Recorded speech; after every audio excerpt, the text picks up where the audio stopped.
Howdee-haie guys, so I am coming with you with a September film wrap up. I haven't done one in, I want to say at least a month, but I've actually got a few little comments to make about that. So I'm changing this up. It used to be that I would review every single film I watched that month. Well, for the future videos I'm going to only be reviewing films that I've never seen before, or at least films that I've never reviewed on this channel before, and perhaps not mention the other ones at all, or maybe I'll mention them but just give them the star rating rather than going into depth about them, so you don't have to keep hearing repeated things for when I watch like my favourite films over and over again, you know. I think that would just cut down time a little bit. And the other thing is I didn't film a review last time because I'm trying to cut down the amount of videos I make, because I make so many and I just like have to kind of schedule them to put them out. And so I decided to write a post about it on Instagram instead. In a second I'll be showing you the ratings for the films I watched in August, I think. Yeah, and yeah, I probably should get a blog to lighten the load of video making and then just refer you guys to the blog post whenever I do that, but I haven't gotten around to doing that yet. I don't know, maybe I'll give it a go. I don't know. If so, that would be very helpful because then it's an easier link to find and give to you. Whereas on Instagram, I post a lot of pictures and it's a bit difficult to cipher through the right one. But what I'll do is I will put the link, if I can find it, to the picture post of reviews, and I'll quickly show you a rundown of what I watched in their ratings right now.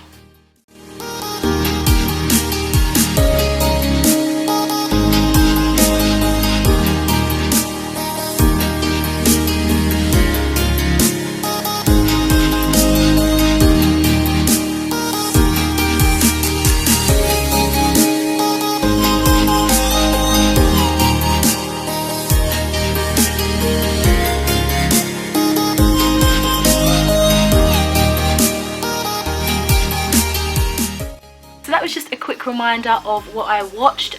If you guys don't follow me on Instagram, feel free to. I've got all my social media links down below, but I am at HardcoreCupcakeHailstorm for Instagram, and you can follow me if you would like to. I think I watched around 7 films during September. I watched quite a fair bit because sometimes I watch like none and other times I watched tons, and I guess this is one of those times, but it was definitely towards the beginning of the month that I was watching quite a fair bit. So let's just jump in with the reviews. The first film I watched in September was Beetlejuice, and this was a 4-star from me. So this is a film I'd seen previously quite a few years back, but I wanted to refresh it, and Joe said he'd never seen it before, so we watched it together. And this is a Tim Burton film about a couple who has recently died and they become ghosts in their house, and new people move into their home and they really don't like them. The ghosts don't like them, and the ghosts then proceed to try and scare the new people out of their house. So I think I've seen this around 2 or 3 times, but this is the first time I watched Beetlejuice in my adult life, and I've got to say I found it as funny, if not more so, than I did when I was a child. Really creative, it's really comical, and it showcases a nice selection of mixed medium, but the CGI to real footage isn't as smooth a process as it is in more recent films. Like, you can tell it's a little bit dated in the way that the more animated stuff flows with the rest of the footage, if that makes sense. I really enjoyed that, and if you haven't seen it, definitely give it a watch. I love Tim Burton films, as you will see from the review that I recently put up, which is Miss Peregrine's Home for Peculiar Children. I'll have that linked somewhere for you to watch if you want. The second film I ended up watching was actually a birthday present, as well as another one that I watched straight afterwards, and this was Ponyo.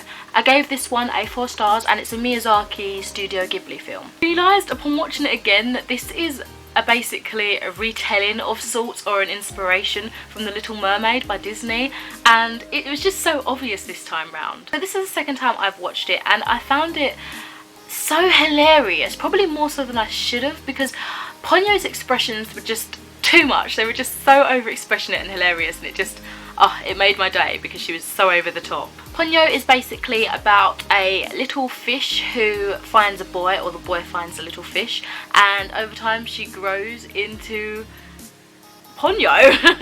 I don't really want to say anything that will spoil it, but it's definitely got a Little Mermaid-esque feel to it. So the little boy cares for her, and yeah, she just grows to really love him. So it's definitely very entertaining and still thoroughly loved. So the next one, which was also a birthday gift, was The Tale of Princess Kaguya. I'm not sure if I'm pronouncing that right, but I gave it 5 stars. In terms of synopsis, I feel like you kind of just have to go into it and just enjoy it for what it is. Don't try and look up what exactly it's about. Maybe just give the back a read to see if it's anything for you, of course. But definitely one that I didn't know too much about, and I went in and I really enjoyed it. This one has very beautiful storytelling and a very different, unique art style to what I'm used to with Studio Ghibli. Kind of reminds me of, you know, the Snowman and Father Christmas films. That kind of animation, I get vibes from that. I guess you could say it's kind of like a very children book-like feel, even though it's a film.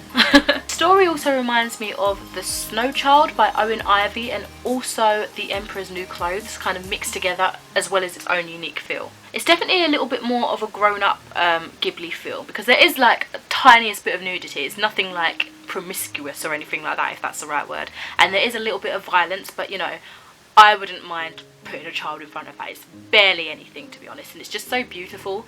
The art style kind of overrides what's happening, even though what's happening is not that explicit, you know. So all in all, it's a lovely sad film focusing on beautiful and sad storytelling, which it certainly achieves. Next one is a bit of an odd one that I watched. This was on Netflix and I fancied watching a bit of a documentary. I think I watched 2 documentaries actually that I'll mention again later on, but this was The Paedophile Next Door, and I kind of find it difficult to rate this one. I guess because of the subject matter, I don't really know.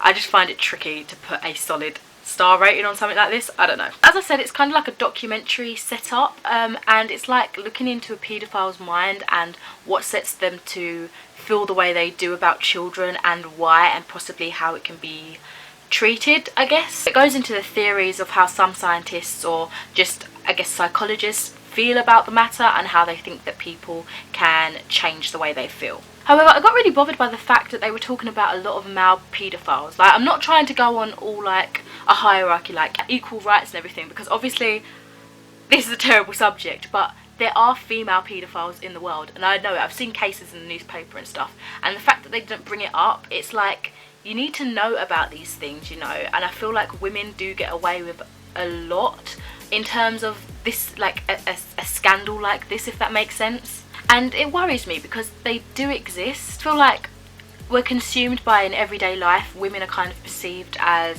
like the mothering, nurturing kind, but of course there are some that will take advantage of children and other people, any vulnerable person.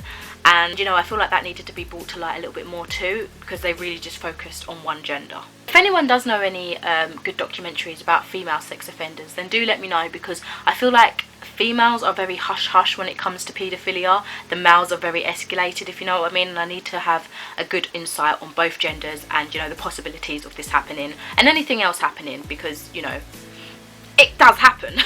So next we go on to another comedy, and this is Drop Dead Fred. This is another childhood favourite. I gave this a 4 stars, and I remember watching it I think a few times with one of my childhood friends, Summer I think it was, and yeah, it was great fun. So I hadn't actually seen this in years, but it's about a girl that breaks up with her cheating husband and moves back in with her controlling mum, but she rekindles a friendship with her imaginary friend. Elizabeth is the main girl. She's the one that moves back home with her mum, and at first I found her really annoying because of the way that she swooned over her husband, even though it was clear that he was manipulating her. Kept pining over him regardless, and it really bothered me. I was like, bloody hell, get some backbone, woman. However, when she was with Fred, Drop Dead Fred, her imaginary friend, she was bloody hilarious. The two of them together was just a nightmare, but in a good way. Eventually it had a really good moral of finding self-worth and identity as well. So, you know, although it's humorous and funny and that, there is a little bit of a story to it. So on to another kind of weird documentary. I actually watched Manson, which is also on Netflix, and this was a 5 stars. I could rate this one. I felt like I had enough of an opinion to rate it. This was a documentary interviewing some of the family, kind of cult members, and also the murder victims' family too.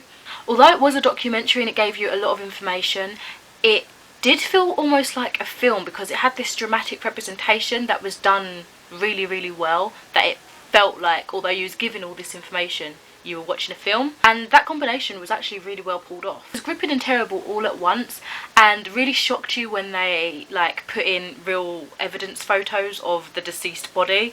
Then you realise, oh crap, this isn't a film, you know, they're just making it a little bit more entertaining, but this is real evidence, and I've just seen a screwed up dead body.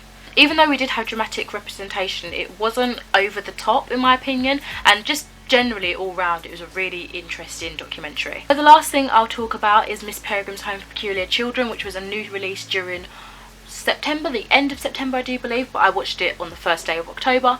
However, I'm just including it there anyway. I gave this a 4 stars. I go into more detail about it and my opinions and everything like that in the review if you do want to check that out. As I said earlier, it's linked somewhere around here. But for now, that is the end of this video. I hope you don't mind the kind of new format I'm trying to do with these film wrap-ups. You might have noticed that I didn't have a book wrap up of late because I usually put them together, but basically I only read like one book and I thought I'd just do a full review on it and yeah, upload that instead. So hopefully my reading game gets a little bit stronger, but I know that's not going to be the case now I'm back at uni. Ugh, save me. But yeah, that's it for this video. Let me know what you've been watching during September, any good stuff, any bad stuff. Just give me a chat and I'll chat back. So I'll speak to you later. Bye.